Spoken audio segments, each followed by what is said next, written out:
All right, sounds good. Hey, thanks for the introduction, Nick. Good morning, everyone. I'm Barrett Darnell. I work for Bishop Fox, and today I'm going to talk about demystifying capture the flags. This is kind of an introduction to capture the flags. A lot of folks either shy away from it, or maybe they played the wrong capture the flag for the first time and got a bad taste. And so I kind of want to talk about, just general what capture the flags are about, but more importantly, what you can get out of them. I spent a lot of time in the military training and also as a trainer, and so the experiential learning that you get in a capture the flag competition, it really can't be is a lot more productive than a lot of other training systems, right? Sitting in front of slides or watching videos, like actually doing it and trying to figure out a puzzle, getting creative, you pull a lot away from that. So today I'm going to talk about just what a capture the flag is, different styles of CTFs, different challenge types, the technical skills required, the non-technical skills that you need, as well as post-CTF analysis. That analysis at the end is very important. It's important to go back through, kind of revisit what you did, because usually it's a blur. So right now we have 4 CTFs going on for the conference, and I can tell you there's over 1,000 people right now hammering those different CTFs. We've got a COBOL CTF that's being run by Sam Bone. It's a COBOL programming one, which is really topical right now. There's the Secure Code Warrior CTF that it's exactly how it sounds. It teaches secure coding practices. And then we have a Tiger King CTF designed for beginners, and a COVID-19 CTF designed for more intermediate players. And last I checked, I think we had over 2,000 registrations across all those CTFs, and so there's a lot of people right now that are going through this process and increasing their skill set, refining that muscle memory that they have while they're doing the CTF, and they're learning new things because you never know what you're going to see when you get to a CTF. So who am I? I'm a security associate at Bishop Fox. I work on the CAS system. I'm an instructor in training for SEC 660, which is the Advanced Pen Testing and Exploit Development course with SANS. Previously, I was an offensive cyber operator in the Air Force, and I was a certified operator trainer. So I've seen a lot of people start very young in the pipeline, learning how to do offensive security testing, and I watched them grow and provided them the tools necessary to do that. A lot of that was formal training, but that definitely things like CTFs were a huge benefit to either widening their aperture or just revisiting skills that maybe you hadn't touched in a while. And notable wins, I've always been chasing that black badge at DEF CON. I came in second twice, and so it's kind of my white whale. But other than that, yeah, just a handful of wins here and there, a couple of black badges at smaller conferences, and then the Net Wars Tournament of Champions a few times. So CTF styles, I can tell you right now with the 4 CTFs we have going on right now, they're all Jeopardy style. Jeopardy style is named after the game Jeopardy, where you show up and there's a big board of challenges. They'll be categorized, and they'll have a title that you'll see on the board. Once you open it up, you'll get the task at hand. And so it could be a big smattering of different puzzles, but usually it's between you and the scenario or you and the puzzle. You can form teams to do it, but at the end you're trying to solve a puzzle. You're not really trying to attack other players, which leads into the next style, which is attack and defense. In these CTFs, you're given usually a vulnerable VM that is just riddled with issues. And in order to win these, you're trying to discover and patch as many vulnerabilities as possible, while also weaponizing exploits against those vulnerabilities, because everyone has the same VM against other players. So for SANS Net Wars, when you get to level 5, that turns into an attack and defense scenario where you get a Windows VM and a Linux VM that are riddled with errors, and you have in that one you have 4 services that you have to keep up. And you get scored for that service being up. So you're in a rush to discover those vulnerabilities, launch the service, get scored by the score bot, and then monitor to see if someone found a vulnerability that you didn't discover yet. Meanwhile, you have your offensive folks that are going after the other players. King of the Hill is similar to attack and defense, but everyone starts at the bottom of the hill, right? Everyone starts on their own station, and then you get a lay of the land for what's in scope. And immediately you just start scanning, you do recon, you do all your automated testing to try to find the different machines out there and try to figure out what their vulnerabilities are. If you're the first one to get in there, then what you want to do immediately is be prepared to lock that down, right? So depending on what kind of system you get, you should have a lot of handy notes that help you, bring up the firewall, set up rules so that only you can get in there. Kill other users, right? Only allow your user on there. So you're trying to lock that down and claim that hill and keep that hill. The fun thing about that is, while you're sitting there, happy with the target that you have and you're holding it down, you never know when something else is going to happen, right? So at B-Sides Nova, a good friend of mine, he was running one where he allowed the players to get onto the targets, but he had a lot of backdoors hidden that they weren't aware of, so that he could interact every now and then. If they're holding the hill too long, he could boot them out and kind of open it up for other players to get in there. So kind of like an APT threat that's already in the network. And then I think my favorite, which most people really like, is a story or scenario driven one. The beauty of these is, rather than just solving a challenge that just stands alone by itself, it might be a PCAP, it might be a binary that you're looking at, you're able to kind of go through a story. You might start with an organization and do some OSINT. After that, you might exploit something in a DMZ, do some recon, and then pivot into the internal network, and then maybe pivot again into another network. And so those I really love, because it kind of mimics what I do day to day, which is offensive assessments, offensive security assessments on usually for us in CAS, it's all about the perimeter. And usually when we get RCE, we do a little bit of post exploitation, a little bit of recon, but we've got that critical vulnerability that we report on because we're looking from the outside in. So types of challenges.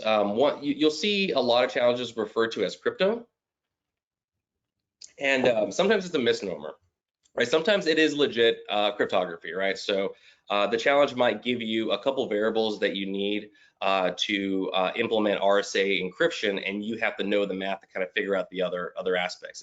And that's the question, like, can you do the math to figure that out, right? Sometimes it's just encoding or a cipher. Like a Caesar cipher, it's, you can't call that encryption. Like base 64 is not encryption, right? And so you'll see those misnomers, but it's just what they teach there a lot is just identification of patterns, right? So yesterday we ran a workshop on CTFs, and if you spend a lot of time on a Linux system, you know exactly what the etc shadow file looks like, and you also know what those fields mean, right? But the first time you see it, it looks very foreign, right? So we had a question in the workshop. Someone asked, hey, like, I don't understand what kind of hash this is, and so then we were able to break that down. So in a CTF, he saw what the etc password file looks like, which will most definitely come up later in life, right? If you're using Linux systems. There's computer exploitation. That's having a vulnerable system out there. Depending on the service, it's got a vulnerability. It's usually off-the-shelf exploits that you can find on ExploitDB or inside MSF, and you can take those, throw them. You get a shell on the target, and then you move on from there. So anybody who's playing the CTF right now, we have one. We're about to launch it. It all starts out with one web server that has a well-known vulnerability, and if you do get enumeration, then you can exploit that system, and then you can move into the network, and then try to pivot into the internal.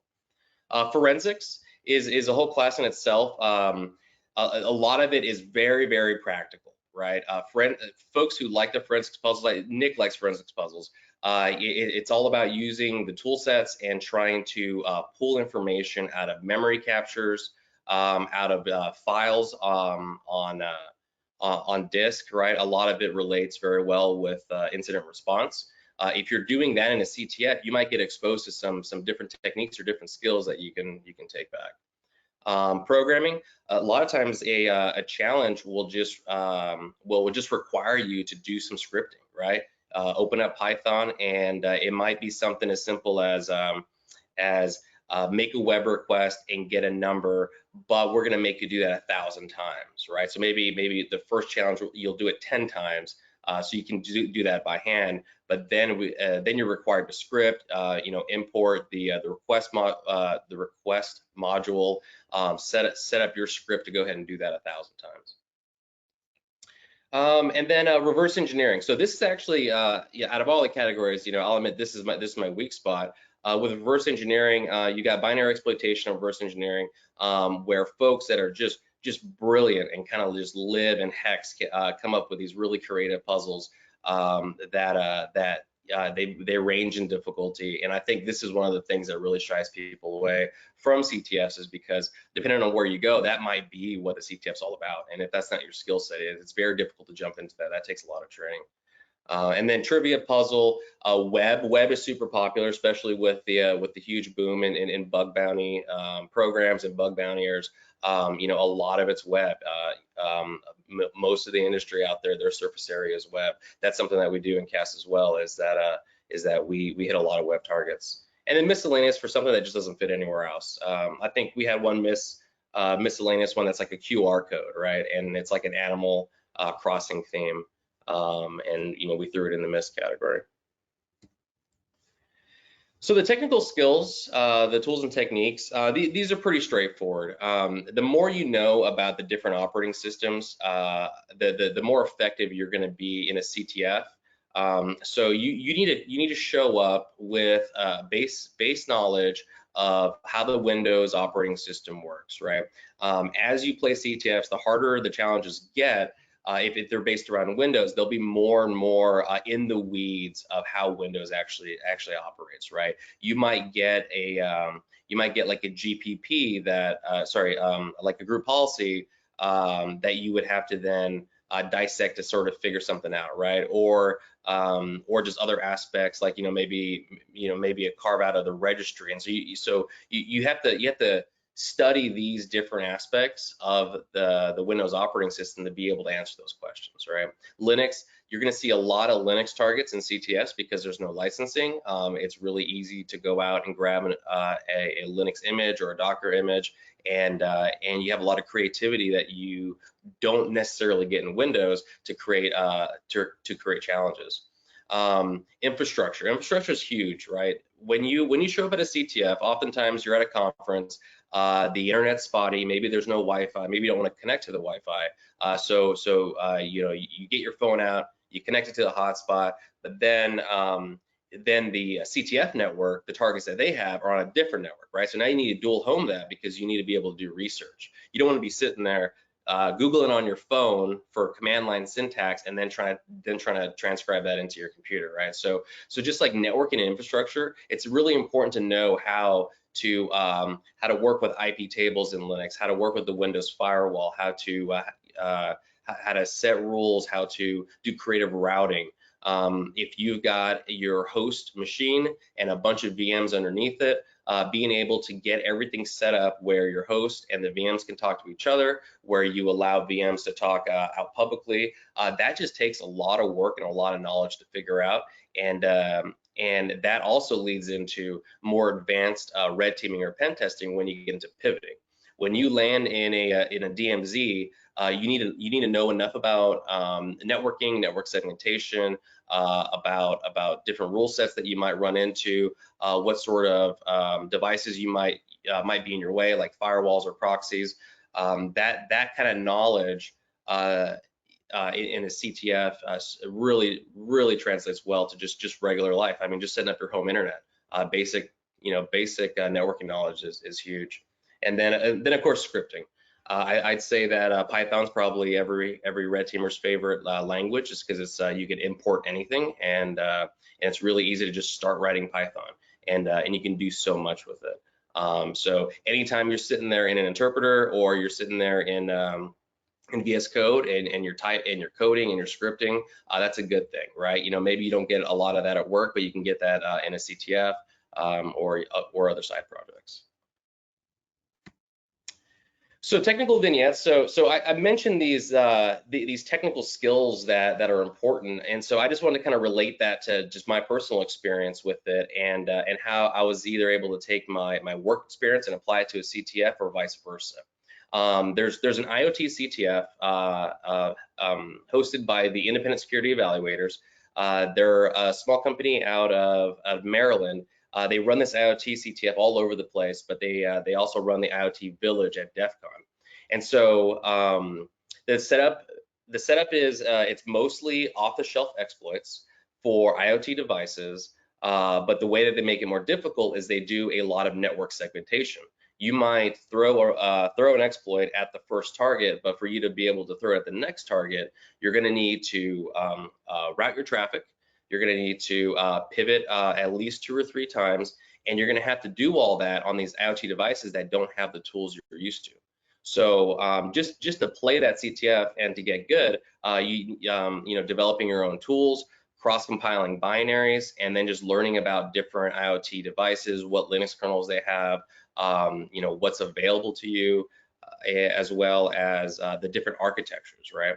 And so when I say cross-compiling binaries, that comes down to, let's say I need netcat, right, or nmap. But if I land on a PowerPC architectured IoT device, I'm not going to be able to pull the binary off my Linux machine and use it there, right? I need to get the source, I need to compile it for that architecture, and then have that binary handy basically in a toolkit that I can use when I need to, right? And then you can translate that into real life by using those same skills and applying them, on a pen testing engagement or a red team engagement. For malware, the intermediate CTF that we're running right now, it's the scenario is that we give you a piece of malware, and the story is that this is a piece of malware that some coronavirus scammers are using, right? You've seen that in the news right now. Not just big cyber attacks are up, but also the fact that a lot of folks are working from home, so that's increased the surface area for a lot of companies. And then with all of the pandemic and the stress and the chaos, there's a lot of people trying to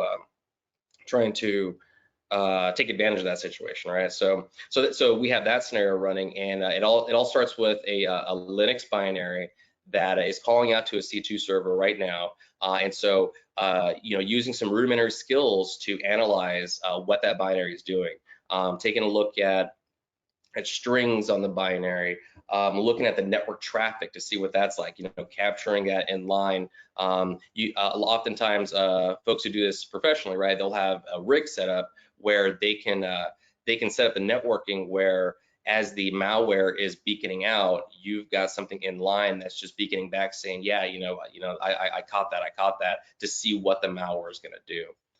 So those skills, right, you can learn that at a CTF and not be a malware reverser, but you can learn those skills at a CTF and then translate it in so many different places. Those basic skills to triage a binary to kind of figure out what it's doing, that can be used if you're a red teamer and you land on a target and you see a lot of processes that you're not familiar with, right? Go ahead and dig into those. Use those skills to figure that out. If you're in incident response, right, and you see a binary all of a sudden that doesn't look right, maybe that's a rat, being able to poke at that properly to try to figure out what that's doing is also a very important skill.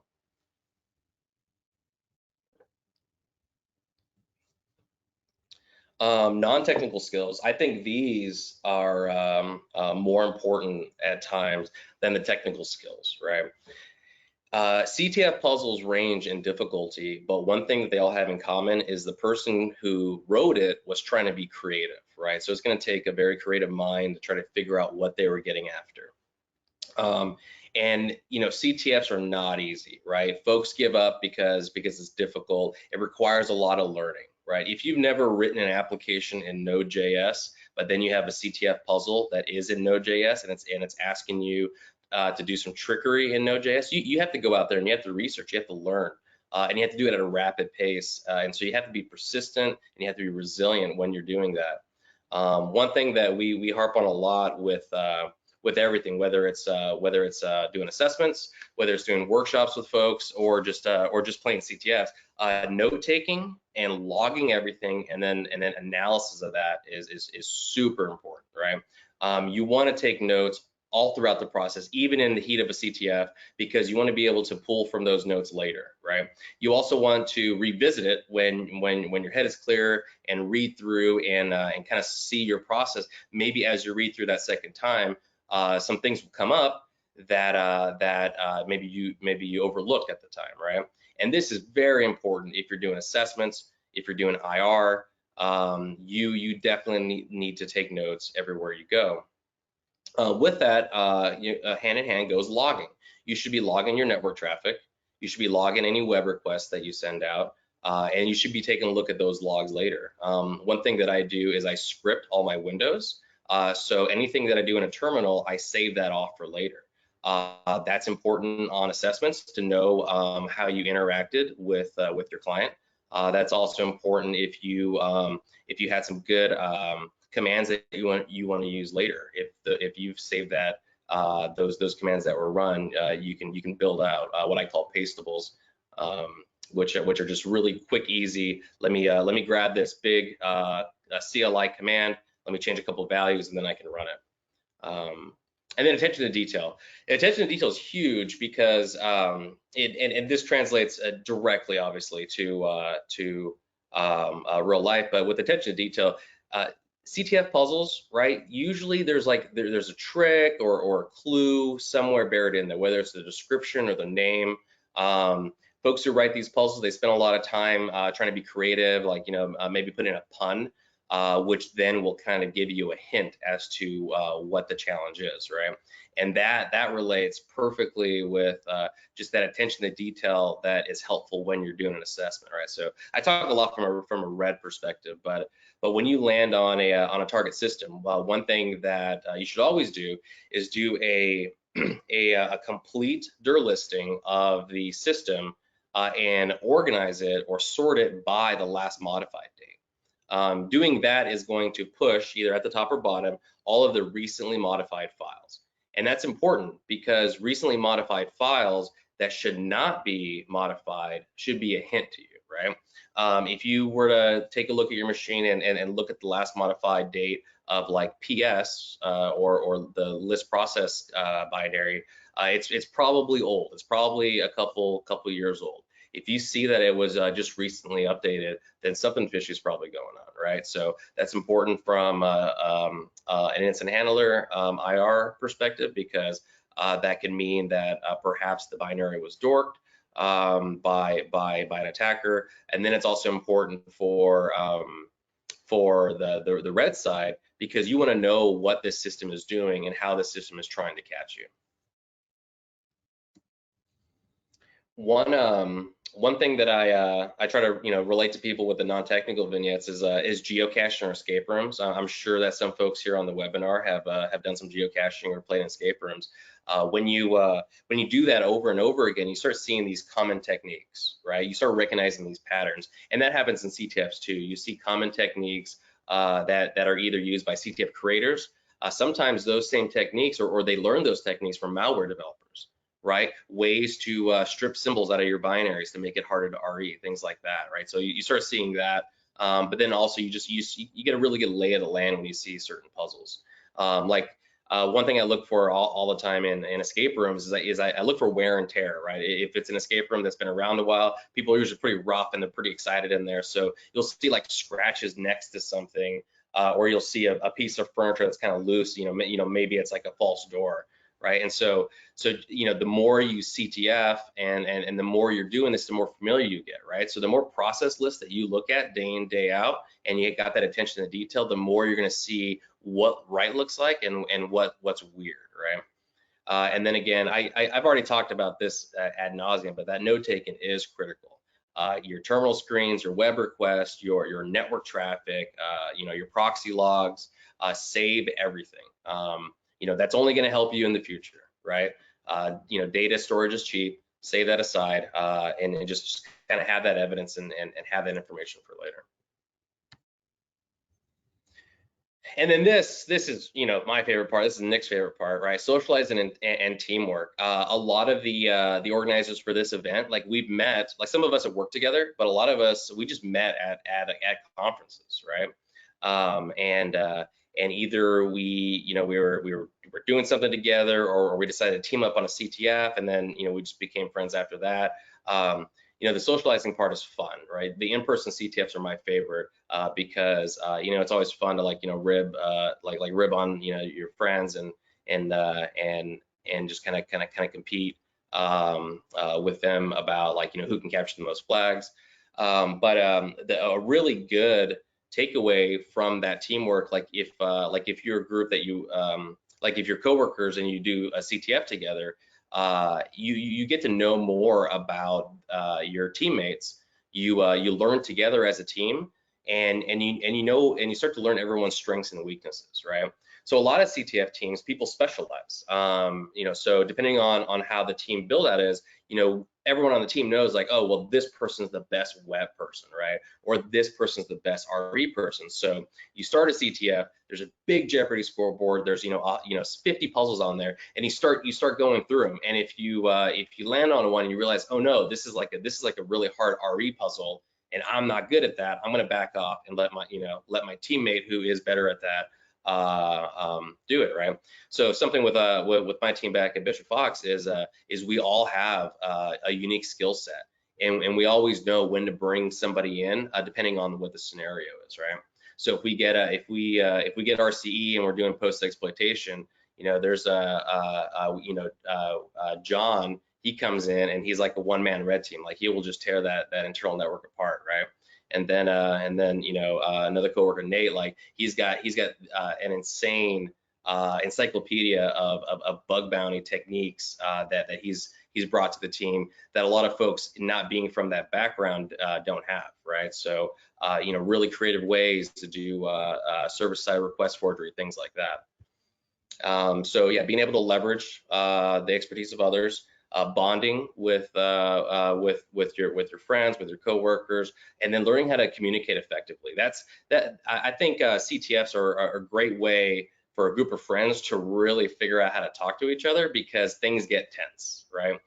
Especially when you're fighting for that first place on the leaderboard, and you know, things get there's a lot of cross communication.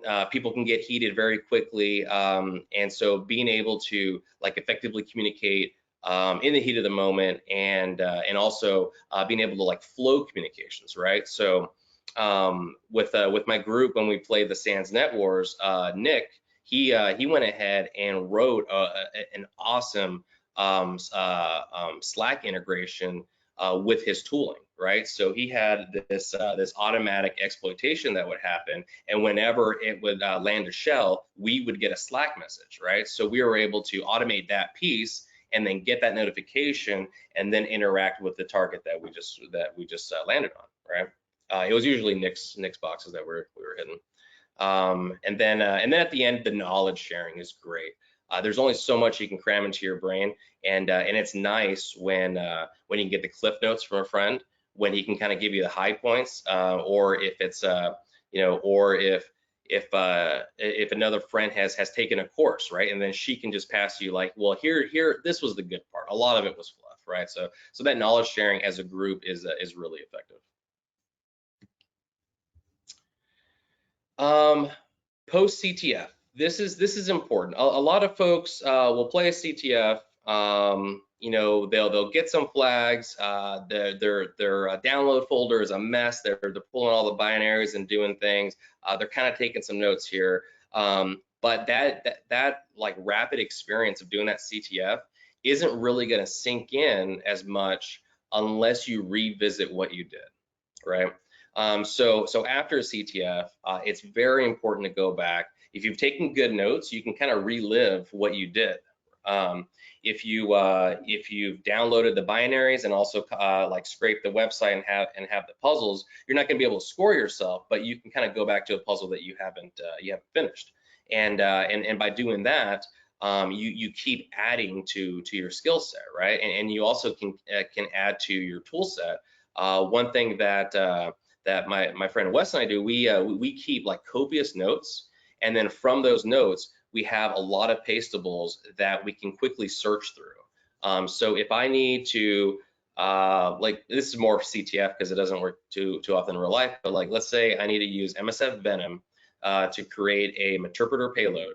I don't want to sit there for 2 minutes figuring out the command line switches, looking at the help, and trying to get it. What I would like is to just go to my sheet that has 10 different MSF payload, MSF Venom lines where I can just change the important data like the IP address, right, for the remote host, the IP address for the local host, and then I can just take that, paste it, and that takes me a fraction of the time of having to go out to Google and things like that. So if you've taken those notes, then what you should do is refine those notes and pull out the important parts.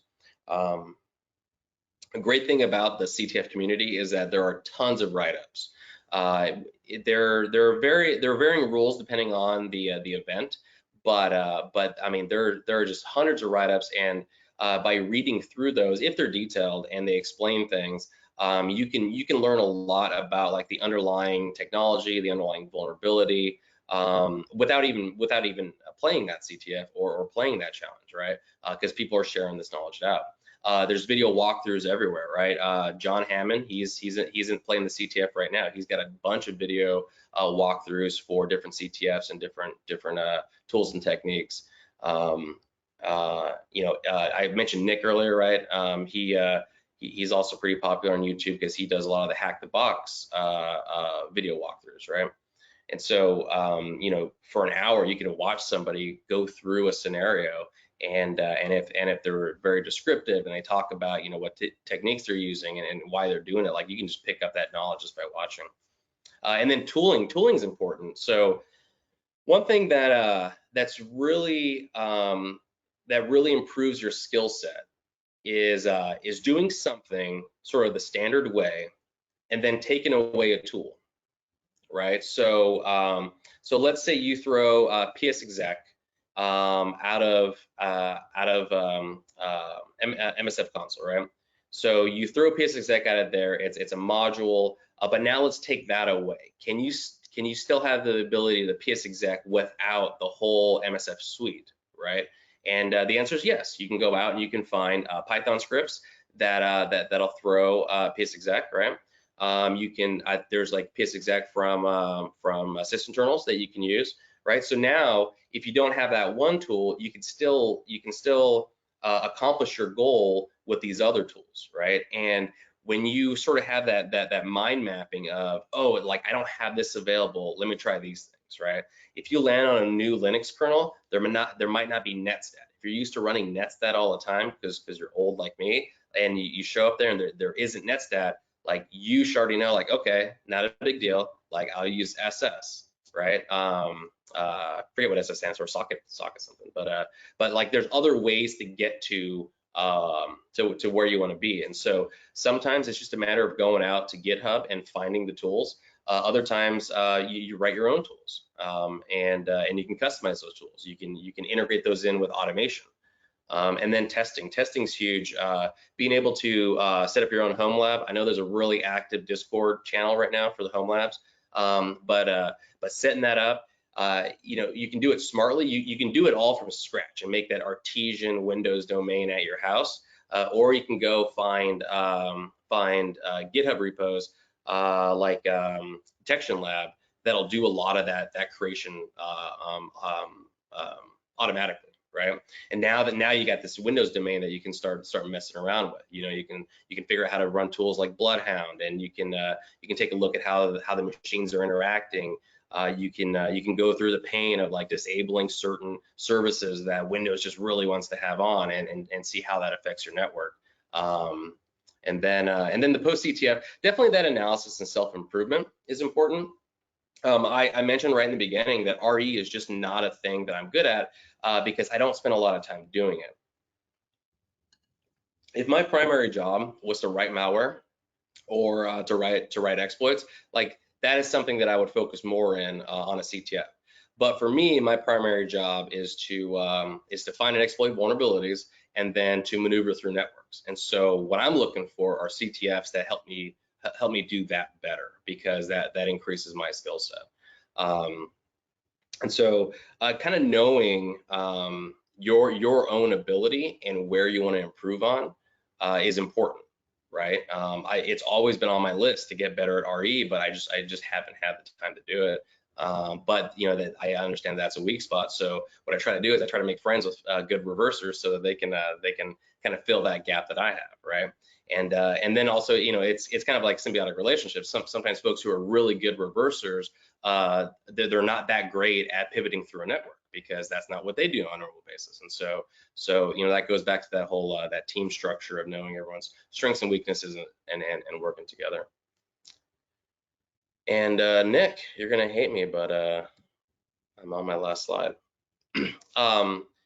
Thank you, everybody. It's really difficult just to like talk to my computer. The last speaker said that as well. You don't get the body language from a crowd. But I hope some of this was useful. The main message is that with experiential learning, you can reinforce a lot of the skill sets you use every day. You can learn new skill sets, and it's just such an effective way to learn something, because when you walk away from that experience, you should take away notes, you should take away pastables, you should take away knowledge. And so you know, I highly recommend doing CTFs. If you're new to CTFs, you definitely want to find the right CTFs that offer you challenges at your level and challenges that you like, right? And sometimes you don't have to go to an actual CTF event, because there's a lot of challenge sites out there.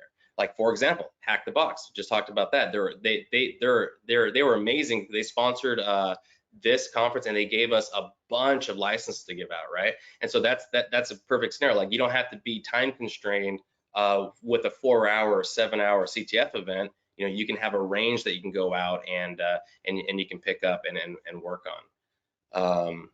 And so you know, find something that matches with you. And you know, obviously a lot of my stuff's from a red perspective, but there are a lot of like blue team CTFs as well. I know that Splunk they have a whole platform designed from that perspective. And then they got that Boss of the SOC that they like to run that event. Yeah. Yep. Boss of the SOC. There's like a lot of forensics, like cloud forensics and things like that out there as well. So to conclude, I gave you an introduction of what a CTF is. I'm sure more than half the crowd already knew what a CTF was. Talked about the different styles. Talked about the most popular, which is the Jeopardy board style. Just because I would say probably because individuals can work on separate puzzles, just like for the ones here, and then put it on a board, and then people can go after it, right? The different challenge types, the technical skills needed, and I tried to tie that with a vignette of just sort of my experience and how I was able to leverage either something I learned at a CTF, then it translated to real life. So for example, Bro, like just understanding Bro from which is now called Zeek, from a CTF, then led me to kind of dig into that more, have that knowledge, and then understand that I might see that on an assessment, right? And then non-technical skills that are required along with that post-CTF analysis. That's important. If you sit there and smash your head against the keyboard for 2 hours and then you walk away, you got no notes, you don't have anything to really improve yourself on, then that wasn't the most effective use of your time. So Barry, we do have a question here in the Discord asking. This gentleman's going to be working with engineers. Is there anything you'd recommend for them? So there's network engineers. Do we have any other CTF types that are more network, or I mean, that would be good for network engineer? And I'm going to kind of steal your thunder a little bit, and I'd say almost every CTF is going to be good. It's all about a learning experience. And Barry, I'm going to let you take it from there.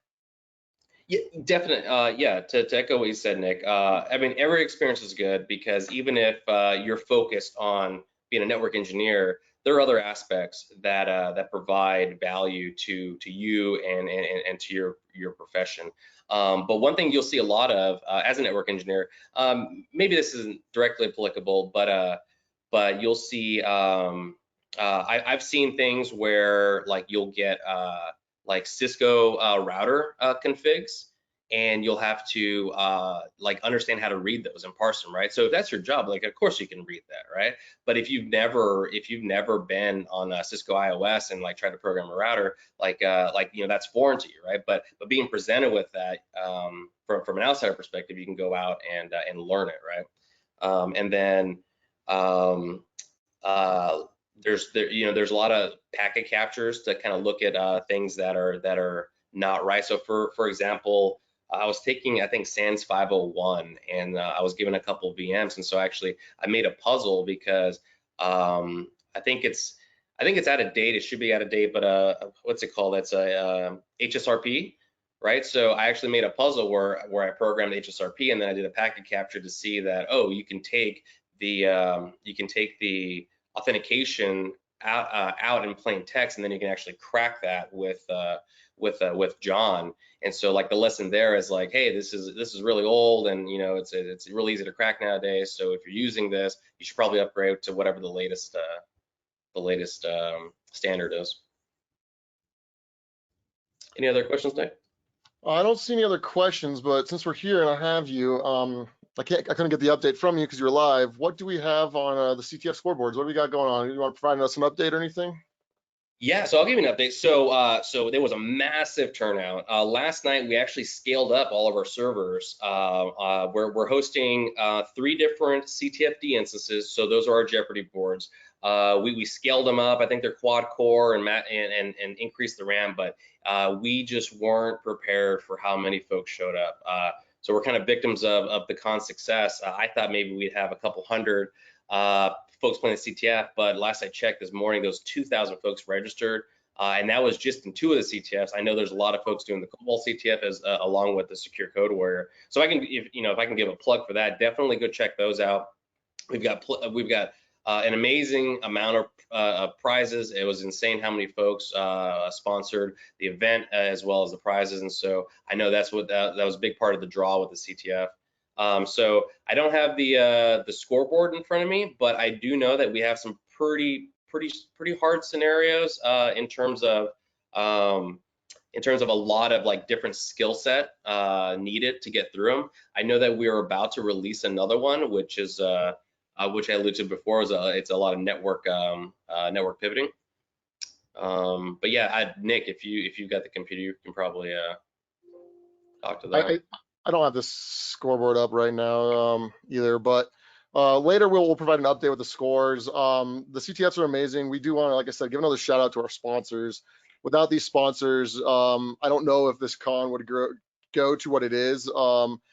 We've got a lot of people doing the CTF. We got a lot of prizes. Those prizes are going to be listed in the LobbyCon shortly. I'm going to tell you how you can win those by doing a list in there. We'll make an announcement, but we have a lot of prizes. A lot of it's based on interaction, so keep interacting. I know for some of you guys that are going to stay on this track, or if you're going to change tracks, you might hear repetitiveness from me between these talks. But I just really want to get it out there that we want to get these prizes in your laps. We want you to have fun and enjoy this con. Learn as much as you can. That's what it's for. We're here for you. Take advantage of it. That's all we want to do. So looks like the scoreboard. Barry, I'll let you kind of go over that. Say that one more time at the end. So here's your scoreboard. I'm just going to let Barry kind of show you the scoreboards real quick now. Oh, are you gonna share the screen? No, you're good. You're sharing. Oh, you want me to go bring up the scoreboard? Okay. You are on the scoreboard, right? Or no, is this Felix? That is the other mod. Sorry, I thought that was you. No, obviously I'm not playing my own CTF. No, I thought you pulled it up. He pulled up the scoreboard. Oh, I'm sorry. Okay, yeah, Felix. Wow, yeah. So you can see here. Yeah, I think this is productive.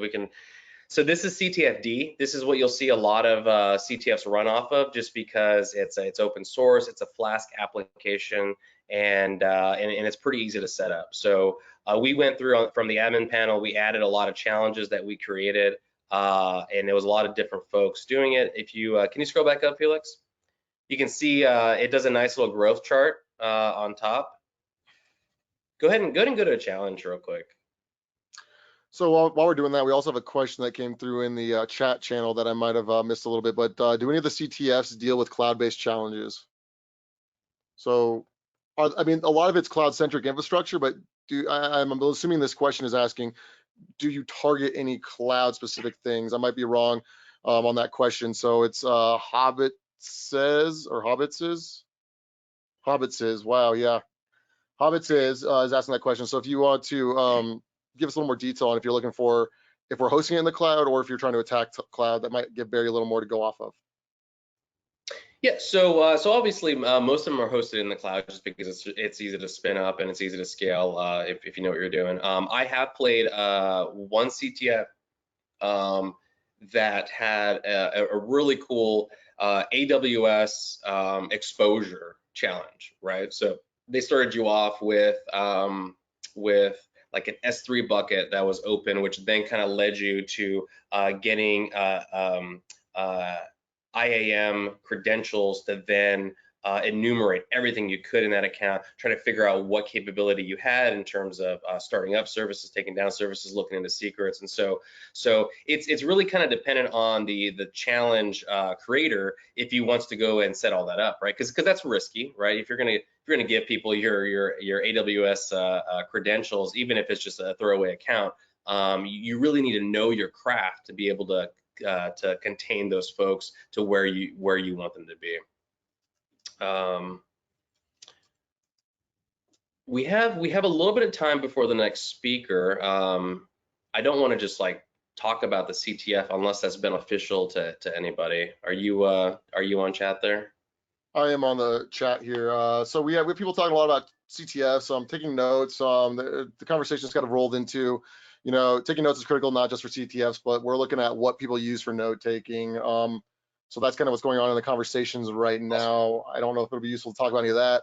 We could have a little bit of dead air here and there, but I can start updating people on channels as well. I could do the shirt spiel again, things like that. So up to you, Barry. If you want to keep running with stuff, you're more than welcome to. Yeah, I'll talk about notes real quick. So a lot of what I do is either in VS Code or in Sublime Text. I used Cherry Tree before, but I like having the files just sitting on my file system because it's really easy to export and it's really easy to integrate with Git, right? So you can have just a huge collection of notes. You can do some organization, but what you really want is the ability to search, right? I'm always trying to search and not sort things because sorting requires too much thought to try to figure out, how did I categorize something, because categories get kind of ambiguous. So VS Code is great because of all the integration with the IDE. But if you just need something that's just kind of bare bones, like Sublime Text is awesome. You can open up an entire folder structure. You can do a full search across all those files, and then you can kind of do some organization. But like I said, like if you need a like an SCP line because you have to move a file, and if you can't remember it exactly, you can just do a search through it, find some SCP lines that you've used in the past, and use those. Hey Barry, I'm gonna actually kick you out because you're getting called for the CTFs anyways. You're needed on the CTF side, so I'm gonna kick you out. So don't leave. I will kick you. Thank you, everybody. Yeah, thank you, Barry, again for giving this talk. Thanks for obviously doing everything you're doing for the con, the CTF, man. We're killing it, and the CTF's killing it. So great work over on you guys' side with that CTF. I'm really happy with how it's turned out. I know you guys are too. Thanks, Nick. Thanks, man. Thank you, everybody.